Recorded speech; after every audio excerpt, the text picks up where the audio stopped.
আসসালামু আলাইকুম সবাইকে। আশা করি সবাই অনেক ভালো আছেন।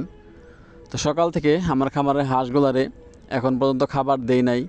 তো খাবার না দেওয়ার কারণে ওরা রাগ করে চলে আসছে আমাদের যে সামনে চড়া আছে বাড়ির সামনে, সেই চড়ায় চলে আসছে খাবারের জন্য। তো ওদের রাগ ভাঙানোর জন্য আমিও চলে আসছি ওদেরকে নেওয়ার জন্য।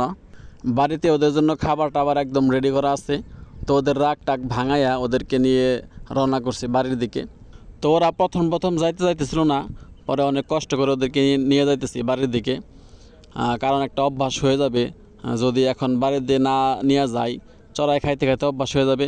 এখন যেহেতু ধান কাটা কোনো সমস্যা হইতেছে না, কিন্তু যখন চড়াই ধান বুনবে তখন একটা সমস্যা হইতে পারে। হ্যাঁ, তার জন্য ওদেরকে নিয়ে চলে আসলাম বাড়িতে।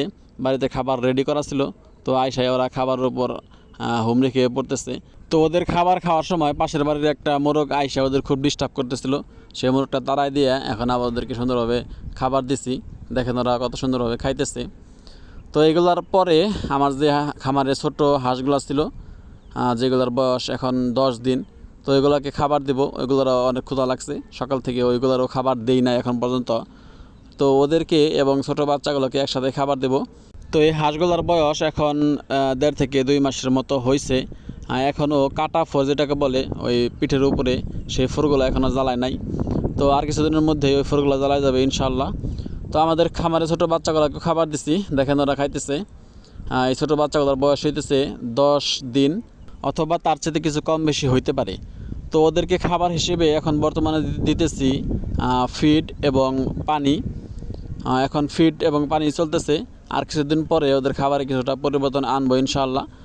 20 দিন প্লাস হইলে ওদেরকে চাউলের খুদ এবং ফিড একসাথে দেব।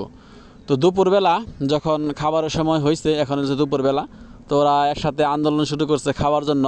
দুপুরবেলা ওদেরকে খাবার দিয়ে লেট করছি, দুপুরবেলাও খাবার দিতে মানে দেরি হয়েছে। তো খাবারের জন্য ওরা আন্দোলন করতেছে। তো ওদেরকেও এখন খাবার দেবো, দুপুরবেলার খাবার। ওদের দেখা দেখি আমার খামারে যে ছোটো বাচ্চাগুলো ছিল ওরাও চিল্লাচিল্লি করতেছে খাওয়ার জন্য। তো ওদেরকে একসাথেই খাবার দিব, দুপুরবেলার খাবার। দুপুরবেলার খাবার হিসেবে ওদের জন্য থাকবে ভুসি এবং চাউলের খুদ। তো চাউলের খুদ এবং ভুসি মিক্সড করে ওদের জন্য খাইতে দিছি এখন দুপুরবেলা। দেখেন একদম ঠান্ডা, কোনো আন্দোলন নাই, কোনো চিল্লাচিল্লি নাই, কোনো কিচ্ছু নাই। তো এখন মোটামুটি সব কিছু ঠিকঠাক আছে। আমার খামারের হাঁসগুলাও অনেক সুস্থ আছে। তো সবাই দোয়া করবেন আমার জন্য, আমার খামারের জন্য। সবাইকে অসংখ্য ধন্যবাদ কষ্ট করে ভিডিওটা দেখার জন্য।